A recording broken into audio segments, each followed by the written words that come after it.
쓰레기 문제 해결을 위해서는 쓰레기를 줄일 수 있는 소비를 보다 쉽게 할 수 있는 사회적 인프라를 어떻게 만들어 줄 것인가에 초점을 맞출 필요가 있습니다.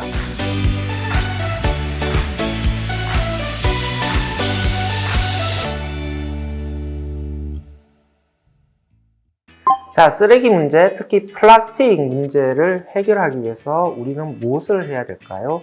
몇 가지 실천 과제에 대해서 한번 살펴보도록 하겠습니다. 쓰레기 문제 얘기를 할 때, 특히 환경 문제를 얘기할 때 소비자 실천을 강조합니다. 네, 소비자 실천 대단히 필요합니다. 그런데 소비자 실천만으로 문제가 해결될까요? 이 현대 산업 문명은 소비자 개인의 실천만으로는 문제 해결이 쉽지가 않습니다. 일회용 비닐봉투 사용을 줄이기 위해서 소비자들이 장바구니를 듭니다. 하지만 장바구니 안이 비닐로 가득 차게 되죠. 장바구니 안이 비닐로 가득 차게 되는 것은 소비자 문제가 아닌 것이죠. 물건을 만들 때부터 일회용 비닐봉투를 사용을 하게 되면 소비자가 일회용 비닐봉투 사용을 줄일 수 있는 선택의 폭이 없어지는 것이죠. 따라서 쓰레기 문제를 해결하기 위해서는 소비자 개인의 실천뿐만 아니라 생산자, 유통업체 모두의 변화가 필요하다라고 하는 것입니다. 개인의 실천만으로 쓰레기 문제가 해결될 수 있다라고 하는 그 가능성을 보여준 사례도 있습니다. 쓰레기 제로 운동에 있어서 가장 유명하신 분이죠. 캘리포니아에 살고 있는 비 존슨인데요. 비 존슨은 2000년대 중반에 쓰레기 제로에 도전을 합니다. 그래서 1년 후에 유리병 하나를 들고 나오죠. 4인 가족이 1년 동안 배출한 쓰레기 양이 유리병 딱 하나를 채울 양이다. 이렇게 이야기를 한 거고 전 세계가 경악을 하게 되죠. 비 존슨의 경험을 담았던 책이 나는 쓰레기 없이 산다라는 제목으로 번역되어 나왔는데요. 비 존슨 사례를 보여주면서 자, 개인이 실천하면 쓰레기 문제가 해결될 수 있지 않겠느냐라고 이야기를 할 수도 있겠죠. 그렇지만 모든 사람이 비 존슨처럼 극단적으로 살 수는 없습니다. 모든 사람이 비 존슨이 되라고 몰아붙이게 되면 사람들이 다 쓰레기 문제에 도망쳐 버릴 겁니다. 따라서 쓰레기 문제를 해결하기 위해서는 모든 사람이 비 존슨처럼 극단적으로 쓰레기를 줄이는 생활을 하는 것이 아니라 환경에 관심을 가지고 있는 일반적인 사람이 보다 많은 선택을 통해서 쓰레기를 줄이는 소비로 생활 태도를 전환하는 것이 필요한 것이죠. 따라서 쓰레기 문제 해결을 위해서는 쓰레기를 줄일 수 있는 소비를 보다 쉽게 할 수 있는 사회적 인프라를 어떻게 만들어 줄 것인가에 우리가 초점을 맞출 필요가 있습니다. 첫 번째, 생산 단계에서 생산자들이 물건을 만들어 놓고 팔리지 않는 것들은 재고 물품이 되고요. 이 재고 물품들이 대부분 소각이 되고 있습니다. 얼마나 아까운 거예요? 얼마나 거대한 낭비가 발생하고 있는 것인가요? 따라서 생산 단계에서는 이 재고 물품이 최소화되도록 해야 될 뿐만 아니라 불가피하게 재고가 만들어질 경우에는 바로 소각장에 보내지 않고 재사용할 수 있는 방안을 마련하는 것이 필요합니다. 저는 식품 소비의 문제도 한번 살펴봐야 된다고 생각하는데요. 우리나라에서는 식품에 대해서 유통기한을 표시를 합니다.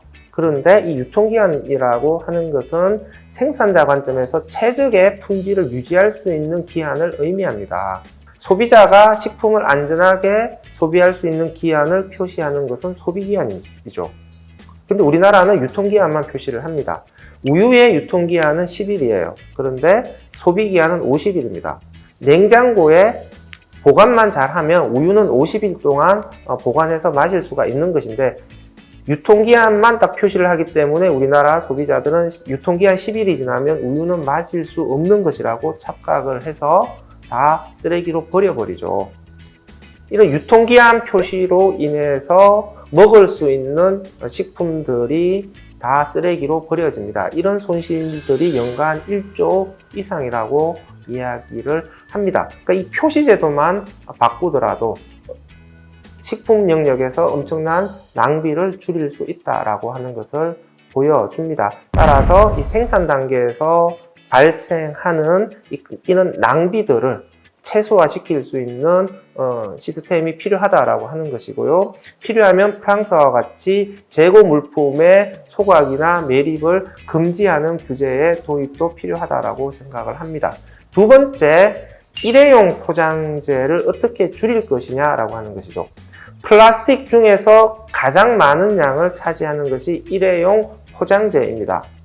쓰레기 양을 줄이자, 플라스틱 사용량을 줄이자라고 했을 때 가장 핵심은 일회용 포장재의 사용을 어떻게 줄일 수 있느냐가 되는 것이죠. 일회용 포장재 사용을 줄일 수 있는 방법은 일회용 포장재를 사용하지 않거나 리필을 통해서 재사용 포장재의 사용이 많아져야 되는 것이죠. 이런 소비가 어떻게 가능할 거냐? 결국은 일회용 포장재를 사용하지 않거나 리필을 해주는 매장들이 많아져야 되는 겁니다. 이것을 우리는 제로 웨이스트 매장이라고 합니다. 소비자들이 일회용 포장재 사용을 줄일 수 있는 소비를 하려면 제로 웨이스트 매장이 많아져야 되는 것이죠. 그래서 손쉽게 제로 웨이스트 매장에 갈 수 있어야 되는 것이죠. 그러려면 내가 살고 있는 동네에 제로 웨이스트 매장이 한 군데 이상 있어야 되는 것이죠. 따라서 한 개 동네, 한 개 제로 웨이스트 매장들을 설치를 해야 됩니다. 저는 이것을 알맹이 도시라고 이름을 붙이는데요.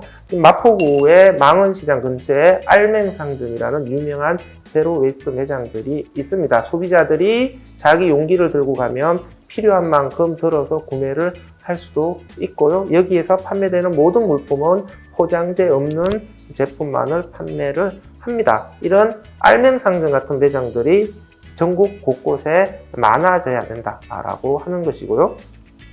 이런 제로 웨이스트 매장들은 굉장히 여러 유형들이 있습니다. 매장 한 켠에 포장재가 없는 제품을 판매하는 부분적인 매장도 있을 것이고요. 알맹상점처럼 완전하게 포장재를 벗긴 제품만을 판매하는 매장들도 있을 겁니다. 그런데 중요한 것은 부분형이든 완성형이든 이런 제로 웨이스트 기능을 하는 매장들의 숫자가 많아져야 된다고 하는 것이고요. 정부와 지자체는 이런 매장들의 설치가 많아질 수 있도록 어떤 지원을 해야 될 것인가를 고민을 해야 될 것이고요. 소비자들도 이런 제로 웨이스트 매장들이 생기게 되면 이런 매장들을 적극적으로 이용을 해서 제로 웨이스트 매장들이 확대될 수 있는 녹색 소비가 또 필요하게 되겠죠.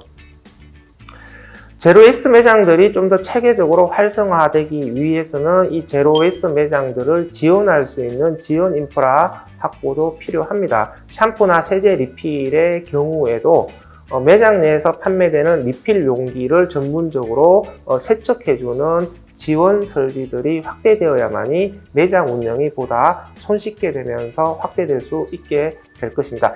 제로 웨이스트 매장들이 많아지게 되면 제로 웨이스트 매장 네트워크 구축을 통해서 규모의 경제를 통해서 보다 또 숫자가 늘어날 수 있는 선순환 구조가 만들어질 수 있다고 생각을 합니다. 세 번째, 일회용품 사용이 자꾸 증가하죠. 배달 용기도 증가하고 테이크아웃도 증가하고 온라인 소비로 인해서 여러 가지 쓰레기 발생량이 증가할 수밖에 없는데요.